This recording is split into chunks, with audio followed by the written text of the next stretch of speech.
Okay, ladies and gentlemen attendees, we'll now make a start to show you initially an introductory video. So please stand by for that to start. 51, so still numbers are still increasing, but they'll have to just join in as they go along. There's no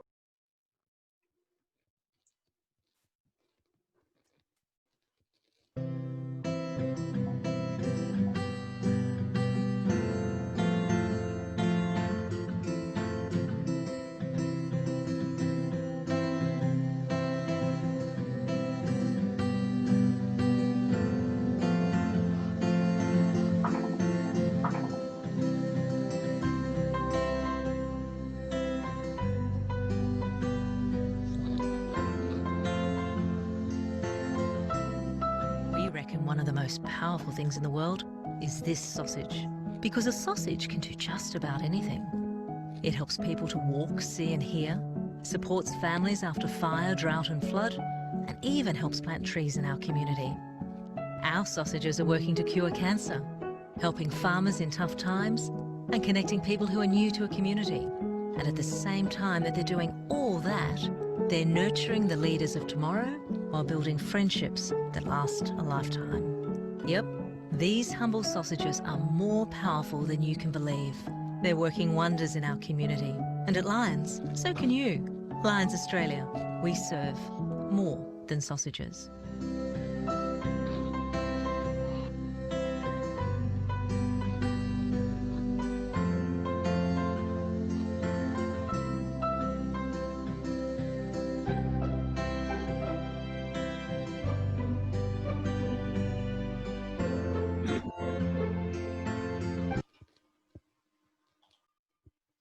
Good afternoon. Welcome to Brisbane Macgregor Lions Club's Health and Wellbeing Online. We're delighted you've taken the opportunity to register for our first keynote speaker presentation. Our keynote speaker today is fitness professional Bruce Collins. But before I formally introduce Bruce, who will speak about fitness and balance being the keys to healthy living, I'd like to advise you that there is an opportunity for you to ask questions of Bruce. What you do is click on the icon Q&A button on the bottom of your screen. This will open up a window in which you type your question. Then at the end of Bruce's address, I'll put that question to him. Bruce Collins has a diploma in mature age fitness and has 14 years personal and group training experience. With a passion for aging strongly, Bruce established HeartFit group training sessions in Brisbane in 2014 and currently trains over 450 members on a weekly basis.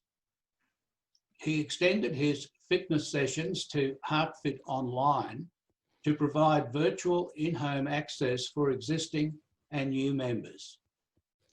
His current online membership base extends across Brisbane, Sydney, Melbourne, and many Australian regional communities.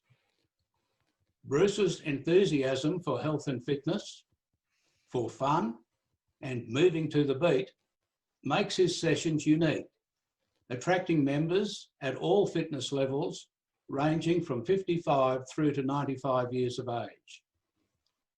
His vision in health and fitness extends beyond the fitness class, as Bruce encourages and equips members to stay strong as they age, enabling them to continue to do the things they love with their family, with their friends, and within the community, and all the times stay living independently longer. Would you please welcome Bruce Collins? Thank you, Ken. Thank you for that warm welcome and an introduction, and thank you for the opportunity to be here as a speaker. This is your first health and wellness webinar, and I think it's a great initiative during these times of change where so much has changed with COVID restrictions. It's a great thing to be able to, for you guys to present this opportunity to the community. It's my pleasure to be here. And for all those listening and watching, welcome to you guys. This half hour or so, I'm looking to present to you some encouragement and some words of wisdom, I guess. I'm looking to share some of my experiences and my learnings through my study, my research, and my experience in training over the last 14 years, and then particularly the last 7 years through HeartFit. Now, I thought rather than me just bang on for 20 minutes on exercise, which a lot of you know already the exercise that we should be doing, I thought I've got 4 key little topics I'm going to cover off on. First thing, I'm going to look at my motivation for training and working with the demographic I work with. Then I'm going to look at us as an aging population and what we're trying to avoid. For example, chronic disease, and we're looking to avoid aged care, nursing home, those things we're looking to avoid. Then I'm going to look at the World Health Authority's recommendations, what our governments are saying to us regarding exercise, what they are telling us that we should be doing on a weekly basis. And then finishing with how that looks on a week-to-week basis. I'm looking to give a few practical tips on how that might look for you personally, rather than just give you a whole heap of ideas that come from governments or come from me. Just make it more practical. So that's what I'm looking to do to finish with. So to begin with, just a little brief history on how I began training mature age people. As a PT, I was working from a home gym, and I was very busy, and I was quite enjoying what I was doing. But at the same time, I wasn't totally satisfied that what I was doing was my long-term future. When I began being a PT back in 2006, I had a vision for working on my people's, on my clients' mind, body, and spirit through exercise. And I thought then my demographic was the ages of 25 to 50. In short, what I discovered was this age group were far too busy to do any more than just get their exercise fix every week from me, which left me somewhat unsatisfied and uncertain about where my future lay in the fitness industry. See, I wanted to make a difference. I wanted to bring life and a spark to people's lives through them discovering how exercise can be powerful as a foundation to live an inspired life by. And so the mature age fitness idea initially came to me, would you believe, sitting in my local church, looking at my mature age parishioners, thinking, I had questions running through my head, like, I wonder if I could train these guys. And if I did, would they take it up if I offered it? So, and I was a bit like, oh, I'm not sure. Around about the same time period, one of the more younger mature age parishioners came to me and said, well, could I attend one of your boot camps? And my reply was, yes, you can come, no problem. But I said, well, listen, I am considering doing something in our parish hall for the demographic 55, 60 plus. And virtually the same week, I got an invitation for the Heart Foundation to come along and see what they were doing. They had a program running, a fitness program running as a preventive to heart disease. So I took up the invitation, and so began my HeartFit journey. So long story short, in the initial 12 months, I learnt so much from my new clients, my new fitness demographic, than I could ever imagine. One of the biggest of my many learnings was that these guys they had a real desire to be healthy and strong, but there was an underlying feeling that they conveyed to me that they were too old. As a collective, they didn't think it was possible to be strong and healthy again. They just thought we're going through the motions. Because of their age, they thought they were too old to again be strong, vibrant, healthy, and happy. And I started looking into this, and I realized that even my own mindset had to change. That this mindset had been passed down for generations. Like if we just flash back to the year 1900, the life expectancy was 47. So it doesn't surprise us to think that we had progressed a great deal, but there was still a mindset that when you retire, when you got to 60 or 65, or it was time to put your feet up and it was game over. It was just like, good luck if you last a few more years, or just take it easy. We're just going to hang in there. So I realized that, and through my studies and my research, I saw a bit of a groundswell of a movement happening in certain places around the world and even in Australia, that there was a change coming regarding changing the way we think about aging, and how then from thinking differently, taking different action about the way we were aging. So having begun my clients' sessions, I saw the great need for them to train. And then I began to see their changes, their improvements in their physical and mental health. And so through this, my enthusiasm and desire to contribute to this change grew very quickly. I began to have a fire in my belly. I knew I'd found my people. I found my calling well before it was successful. And at the time, it wasn't that trendy and wasn't at all sexy, and it wasn't even very popular. But I knew I'd found where I was meant to be and where I wanted to be. So I was like, okay, let's continue this. And over the last 7 years, I've seen an incredible amount of change in many areas around aging differently, aging stronger, aging better. Now, the media have played an important role here.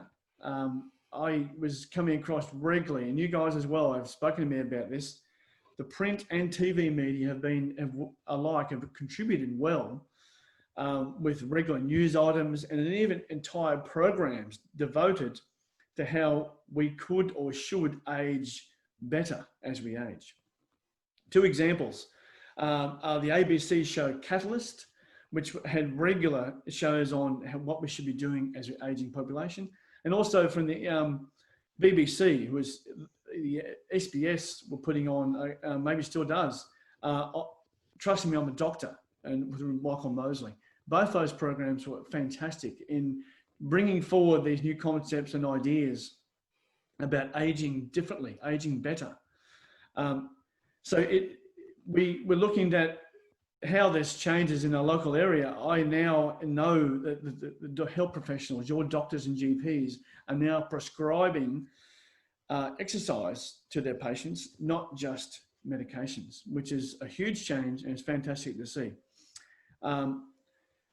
I believe this change has played a key role in my HeartFit business, going from a very part-time 2-day experiment to now being a full-time thriving business. So there's been a massive change. There's a little bit of background there. So now let's begin to look at fitness and balance as we age, the keys to healthy living. So as an aging population, I want now to look at your next 20 to 30 years. So if you're 65 years old, some of you may be a little bit older, pushing that big 70 mark. That's fantastic. But if you remain healthy, you've still got 20, 25, maybe even 30 years. So that's a long time. So my first point is that I want to make clear is it's important that we all take some personal responsibility for our own health and well-being. And I believe that is happening. I see it more and more in my people. They're taking their own responsibility. We're moving away from, and I've spoken to doctors, I've spoken to nurses, I have got many clients who used to work in the pharmaceutical world, where we're moving away from that belief and mindsets that age-related illnesses were just inevitable, that it just comes with age. I'm getting old, that's how it is. It can't be avoided. In some cases, where people were thought, it's my doctor's job to keep me going with the right drugs and the right medications and the right specialist appointments. And if I'm lucky, I'll last a bit longer. Now, I'm not saying that some illnesses and some chronic diseases are not inevitable and unavoidable, but the research tells us that many of our chronic diseases are avoidable. So that's what the key message is. Let's take responsibility. Our doctors and our health professionals are very important to us, and we should be using them regularly, but we need to take our own responsibility as well and be accountable for what we do. So if all of us want to live and stay living independently long term, and to continue to do, as Ken said in his introduction, to continue living the way we want to live and contribute to community and live a happy life with family and everyone to do, we need to prioritize our health and fitness. Okay, and it's not just, it has to be a high priority. The older we get, the higher the priority has to be. When we're young, health comes naturally, but as we age, it has to become a higher priority. So it has to become a part of our daily life. Our lifestyle choices have to be different or have to be changed. And that starts with the way we think about aging. And again, I see a lot of my people changing the way they think about aging. So I can guarantee you, if you change a few tweaks in your lifestyle regarding health and fitness and diets, will make you happier and healthier now, today, and give you a greater chance of living happier long term. So as we move on, our decisions now have a great influence on our long-term quality of life. As I said, we are living longer. So in 1970, our life expectancy in Australia was 71. In 2020, it's now 84. And now the ladies, the girls, you're living a bit longer than us men. Us men have got to try and fight back that little bit of a gap.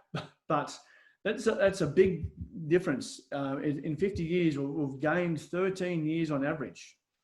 Now, 1 in 4 of today's 65 plus demographic will live to 100. And that was unheard of back in the 70s. So it's all about the quality of life and those extra years we have. None of us want to live in aged care. None of us want to live long-term with chronic disease. So at the risk of running a scare campaign, guys, I just want to show you what we're trying to avoid. And I know you're probably aware of many of these, but I'm just going to share my screen and show you, just going to find the right, here we are, yes. I'm going to share this one. This one here, I'm showing you all of the governments and health organizations through the world work on this, on these little algorithms. So they talk about the DALY, the disability adjusted life years, where they measure the overall disease burden and the number of years lost due to ill health, disability, and early death. It sounds a bit morbid. So they look upon this as individuals and also look upon this as a nation, and they compare nations, and all the governments trying to work out how we're going to avoid the burden financially and the burden to us personally and burden to our families. So we go across to YLD, years lived with disability, and YLL, years of lost life due to premature death, which is, as I said, it's a bit, that would be too morbid, but that's what we're trying to avoid. So just to give you a bit of a picture also on chronic disease, you've all heard and being aware of friends and family, here is the 10 most common chronic conditions for adults over 65. So 80% of our over 65 suffer from one chronic disease, with 68% suffering from 2 or more. So that is a high percentage of population that are suffering from heart disease, arthritis, high cholesterol, high blood pressure, Alzheimer's, depression, diabetes, and so forth. So this is as you're aging, as I'm aging, I am trying to have a consistent lifestyle which will lead me in a direction where I will not suffer, where we will not suffer, where you won't suffer these chronic diseases. And so now I've given you that kind of gloomy picture. I now want to look at what is how we can avoid. So, and I know I'm preaching to the converted here. A lot of you are very well aware, but just in the way of encouragement, I think we should look upon the answer to what's the answer. It has to be lifestyle and has to be consistent. But I'm not saying stop living. In fact, I'm saying start living even more. So I have produced in my HeartFit over the years, I saw the needs. So I put together my 6 pillars of health, which I'll just put up on screen now. So many of you have seen this before. So of course, exercise is a higher priority, but it isn't the only thing at all. So exercise is there, but also the need for social engagement, healthy diets, mental stimulation, we're about challenging yourself mentally. Quality sleep is very important, and looking at the big picture. So there's the 6 pillars. If you haven't got a copy of this, I'll be more than happy to send it out. And I encourage my people to tap into this regularly, to look at, okay, how am I doing? And I've been very busy lately. Have I been eating well? Have I been exercising? Or if you've been in COVID, have I made enough social interactions? Am I calling my daughter or my friend, or am I looking to tap into my social life? Am I feeling a bit down? I need to tap into that and see. And there's been some great initiatives in the COVID period. I'm involved with the men's shed at Macgregor, and they had their leadership group calling the men every fortnight and just tapping into them. That was a great initiative. Just that little, and I have some good feedback that many men found that a real godsend, that little bit of interaction. So that is my 6 pillars. But today we are looking at, because I'm an exercise professional, I am a big believer in exercise. So I just want to show you what the recommendations are. This is from the World Health Authority. And sometimes we can hear this and it mightn't really sink in. So in order to improve our cardiovascular fitness and our muscle fitness and our bone health, this is international kind of being accepted worldwide in the developed world. Older adults, just to maintain what you've already got, we should be at least spending 2.5 hours, 150 minutes a week in moderate intense cardiovascular fitness, or 75 minutes of vigorous. So I think for us as older adults, the 150 minutes of moderate exercise is more achievable. But number 3, if you go down here, number 3 is, this is where I point my focus to. If you want to gain fitness and you want to go forward in your fitness, which is not impossible at all, as we're changing that way we think about aging, for additional health benefits, older adults should increase their moderate intense exercise to 300 minutes per week. And that's 5 hours. And if you take on your fitness seriously in your life, 5 hours won't be difficult it might feel like, oh my God, how am I going to do that? We'll talk about that as we wrap up. But 5 hours is not unachievable with a few tweaks to your lifestyle. And I know some of you online now are already doing that. This one here, I'll share this little image. This gives you just an image look. And I'll talk about more of the benefits later too, but the 150 minutes is the goal, minimum. But in that, I'll talk about in a minute, the 2 types of exercises we need to do. We break it down very simply. There's 2 types of exercise we need to tick off on. Number 1 is cardiovascular fitness. That's huffy puffy. That's something that gets your heart rate up. For example, walking up a hill is cardiovascular exercise. Anything that gets your heart rate up, swimming, riding a bike, playing tennis, walking briskly, a heart fit session, swimming, as I might have said before. So anything that gets your heart rate up. Unfortunately, something like bowls or golf are fantastic social engagement opportunities, but there's not a great deal of heart rate intensity in playing those very enjoyable sports. So please do them, but you can't look at them as I've ticked off and I went for a game of golf, I got 4 hours in there. That's not actually working on your heart health, okay?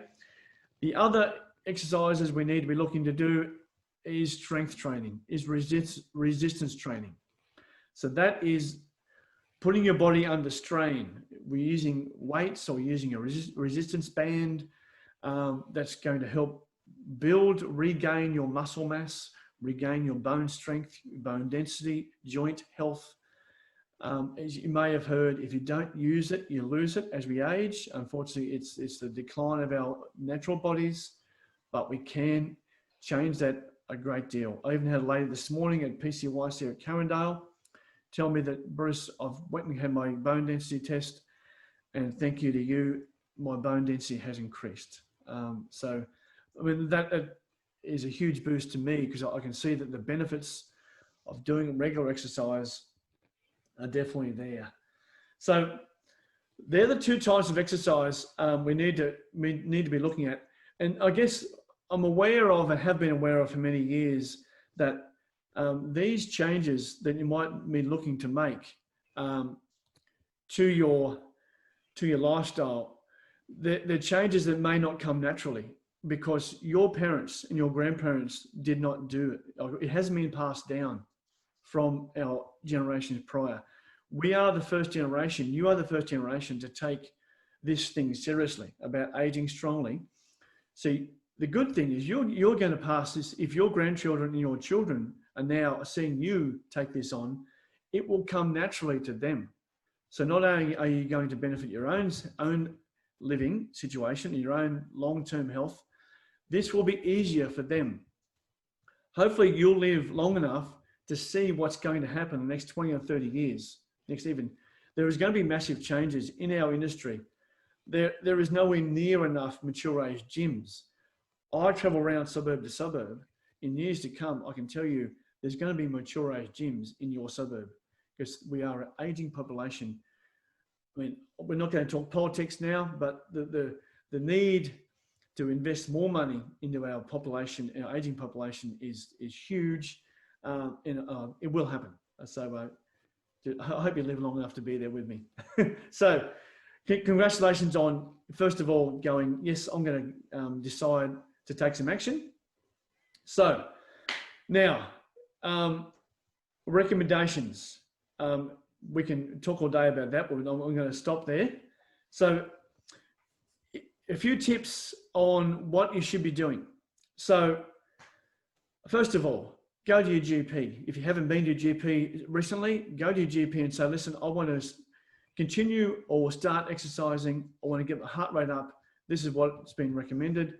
Can you please make sure I'm good to go? Also, if you have any injuries, a key one, as many people have shoulder issues, hip issues, knee issues, ankles. It doesn't mean we have to stop. It just means we have to be sensible. I encourage people to maybe, even in your 70s, you're still young, go and get that knee looked at. It may be worth a little bit of a clean out and you can get some better quality of life to be able to walk and so forth better. So get some advice, some good advice.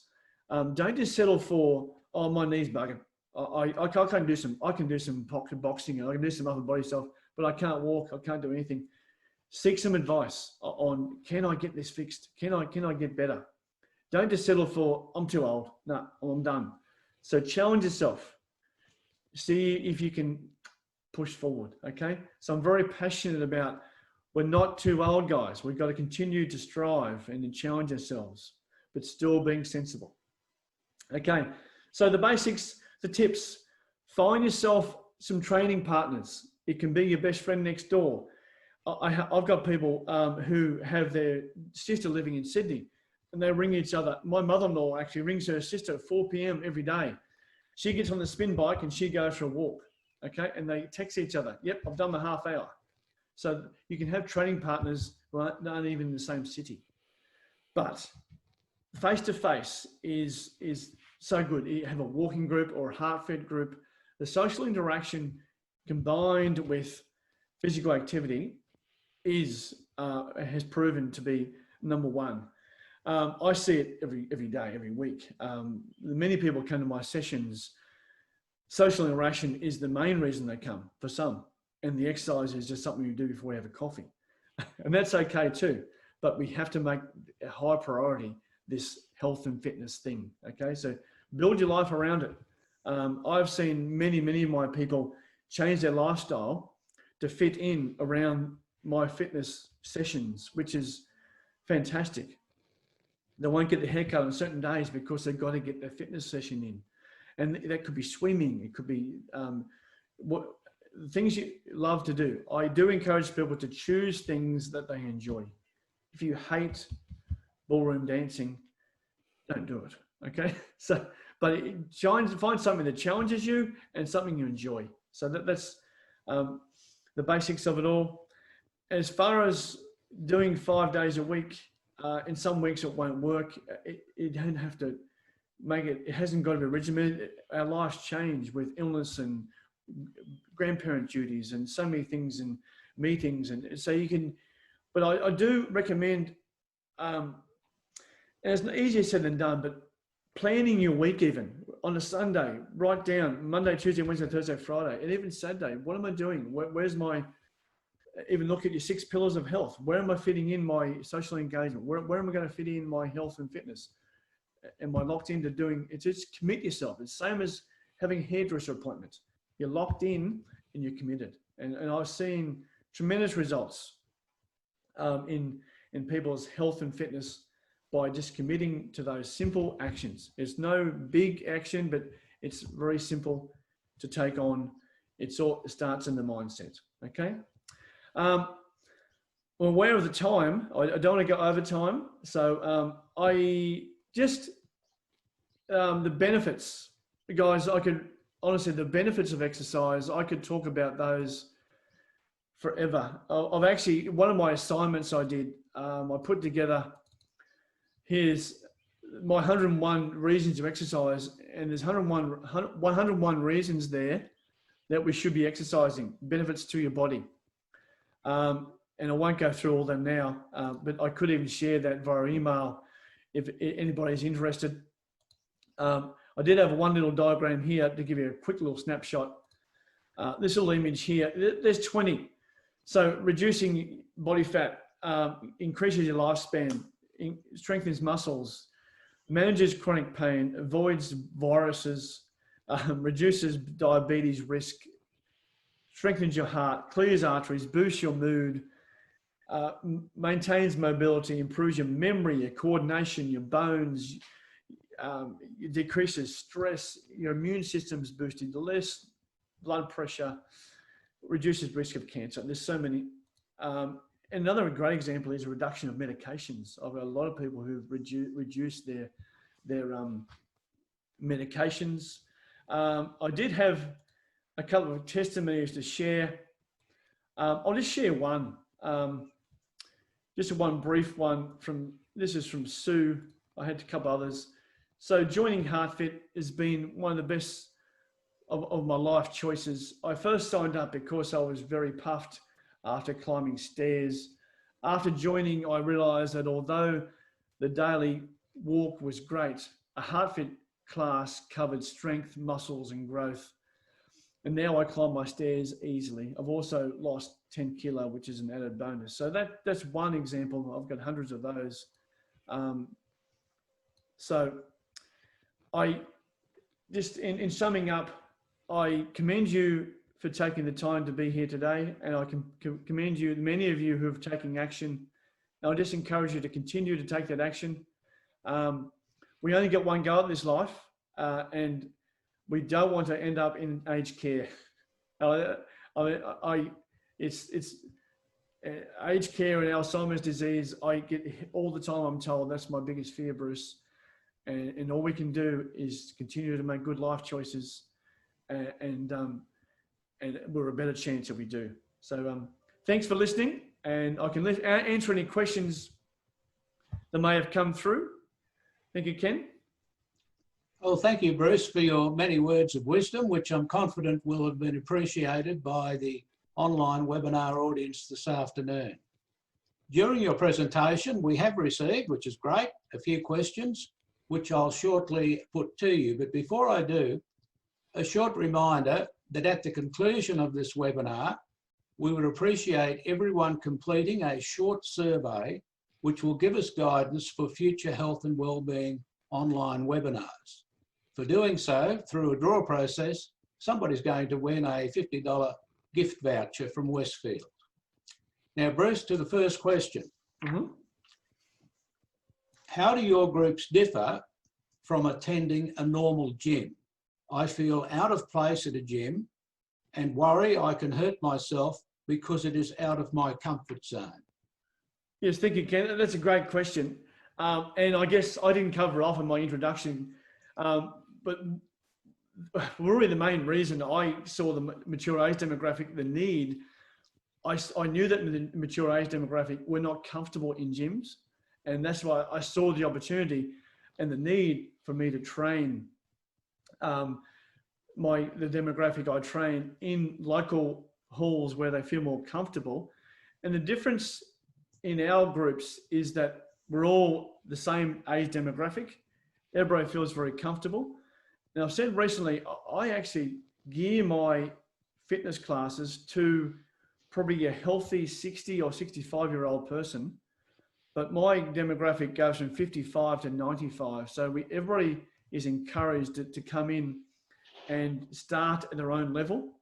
Do not overtrain. And as they progress, as they continue, they will just naturally increase the numbers they do, or increase the intensity. And I guess I would, whoever asked that question, I encourage you to come along to a HeartFit session. It is different to a gym. I play music from our demographic. Everybody feels very comfortable and relaxed. It's a great friendly atmosphere.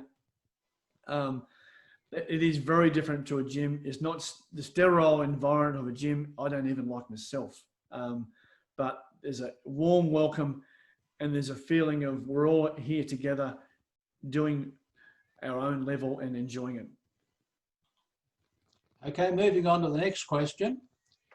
Any advice on how to manage discipline in exercise and diet while still enjoying life?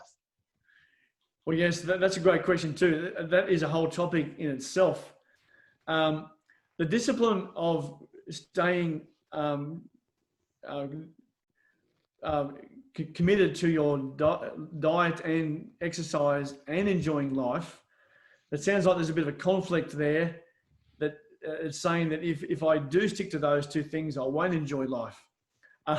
So I guess it's a matter of prioritizing your health and fitness and begin to look upon things a bit differently. Again, a bit of a mindset change.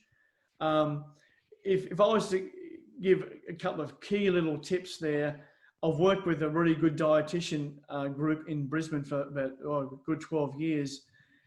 Their basic tips on nutrition is to limit yourself to 2 treats a week and 1 treat meal a week. But then look to enjoy the good, healthy food that that we should be eating. And so begin to make slight tweaks and slight changes in your diet, and really start to enjoy the fact that you're eating healthy food that's going to fuel your body, and enjoy your treats. Don't give up your treats, but enjoy them limited amount of times. And committing to your exercise, if it doesn't come naturally to you, just make sure you do what you enjoy, and surround yourself with people who are good company. And if the exercise isn't something you love, just being there with your people and may hopefully help you to be disciplined and remain that way. But it isn't easy, and a lot of us, if it was easy, none of us would need to seek help from personal trainers or from dietitians. So it's not an easy road, but surround yourself with good people to start with. Okay, the next question, Bruce. How often per week would you advise to do strength training to build up muscle strength? The general advice from our World Health Authorities is two to three times for strength. So when we use our muscles and we lift weight that is challenging, the next 2 days virtually we need to recover. So in the recovery phase is where the good work is done to build muscles and to maintain our muscle mass. So the answer there is 2 to 3 times a week.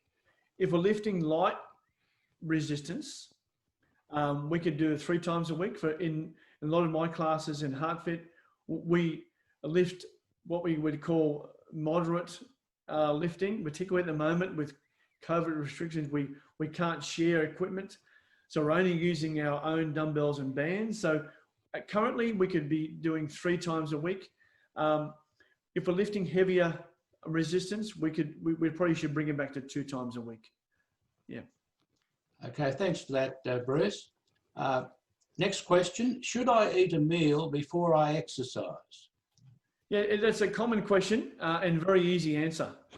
If you eat a meal before you exercise and if you feel good doing that, continue. I had someone ask me that this week actually. If you eat a meal and you go to a training session or you go for a long walk and you feel a bit nauseous, that probably tells you you should not. So it's very much up to the individual. There's no right and wrong answer there. Early in the morning, you might, for example, try a banana or a yogurt or a juice. But then again, some people like to have a whole meal and need a whole meal before they train, before they go out and physically get active. So it's up to the individual, very much so. Okay, a final question. How often should I do exercise and how hard should I push myself when exercising? Yeah, that's very much up to the individual. And I would seek personal advice on that one. The general feeling, as I said before, is the general guidelines are that 150 minutes a week minimum, and up to, if you want to really gain or get fitter, we're looking up towards the 5 hours a week, the 300 minutes per week to really maximize your benefits. But if you're just starting out, you should start slowly. There's no have to go gung-ho off the very start. You should start at your own level and ease into it. Having no breaking of records first week or first month. Just ease into it. And just be consistent. That's the key. Surround yourself with good people, be consistent. And I would seek some advice. As I said before, in the way of intensity, you know yourself when you're pushing yourself, or you kind of feel, okay, I've had enough there now, I should back it off. Or as you progress, you'll feel, oh, I can do more now. I can really start to ramp it up a bit. So you're virtually, if you get to know your own body, which you should know by now, at this mature age stage, just listen to your own body, and you'll know when you should back it off or even have a rest day in between. So, Bruce, there's another question that's come in. Sure. If I'm suffering pain before, during, or after exercise, should I stop? Yeah, good question. Before exercising, if you have pain, it's not an easy answer in that everybody's different and everybody has different parts of their body.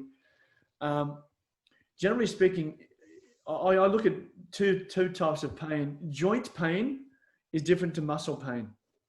Muscle pain, say in your thigh or your glutes or your arm, muscle pain is something that you can work on with a bit of ice and a bit of heat and rest, where joint pain may be arthritis. It is a very broad answer, but it's something that you have to self-manage. If you're in acute pain, I would say no, stop and don't train if you're in acute pain. So from 1 to 10, if your pain is a 9 or an 8 or a 10, you probably should stop or you shouldn't train at all. Then to take the example of arthritis, the Arthritis Foundation recommend people suffering from arthritis should work those joints, whether it be elbows or knees or fingers. We need to work, and it does mean working through a bit of pain, to work on the muscles and joints around that arthritis issue to make it stronger. So it's a difficult, I can't really give a definitive answer there, but seek advice. And acute pain, definitely not. Moderate pain, it can be worked through, and see how you feel the day after if you are to take on a session. But don't overdo it, but just read your body. Not a question. Yep. But I thought you might like to note that a lady called Patty has sent in a short comment saying, excellent talk. And there's also a very favourable comment from Angela, who says, thank you, Bruce, for a great presentation. Love the information, a good reminder about all the reasons to maintain good health and fitness. So thank you, Angela, for that comment. Bruce, I can't really tell whether you're blushing or not, but that would suggest, in fact, that saves me saying lots of things about your presentation, because I think Angela has summed it up so well on behalf of everyone who has been involved in the webinar this afternoon. And I thank you for your valuable time and for your wonderful words of wisdom. Thank you. Thank you too to all who registered to see and hear your presentation. Now, the presentation has been recorded, and as of Monday, it will be placed on our website for you to view at your leisure. Simply Google the Lions Club of Brisbane Macgregor. A final reminder, please complete the short survey, which will appear shortly after I conclude speaking with you. We will closely consider your comments online and will use them as a very important guide for future Brisbane Macgregor Lions Club Health and Wellbeing our next online presentation. Thank you for everyone's participation. Until our next Health and Wellbeing online